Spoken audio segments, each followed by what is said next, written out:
एगो देवर बा, बड़ा कष्ट में बा भैया। उनके साथी बड़ भाई का मेहरारू चुनाव जीत गल बाड़ी।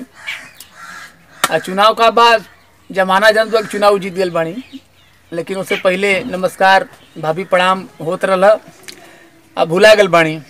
तो देवरवा के थोड़ा कष्ट कहता, कैसे कहता,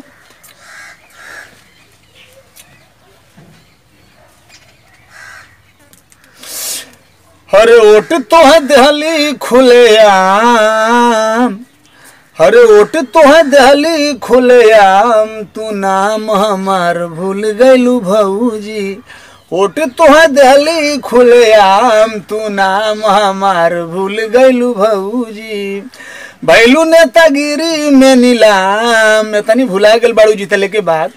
अरे भैलू नेतागिरी में नीलाम, सलाम हमार भूली गइलू भौजी। भैलू नेतागिरी में नीलाम, सलाम हमार भूली गइलू भौजी। ओट तो है दहली खुलेआम, ओट तो है दहली खुलेआम, तू नाम हमार भूली गइलू भौजी। हर जीत गइलू जहिया से हौसला बुलंद बा, हर जीत गइलू जहिया से हौसला बुलंद बा। अरे चिन्हत नहीं के बाड़ू तोहर शीशा काहे बंद बा, शीशा काहे बंद बा। अरे जीत गइल बाड़ू हमरो हौसला बुलंद बा।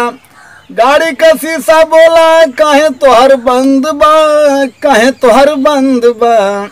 अरे कईलू देवर के बदनाम, हमारी पूरी टीम जहाँ लगी है ना, समझ में आ जाएगा। अरे कई के देवर के बदनाम, सलाम हमार भूली गइलू भौजी।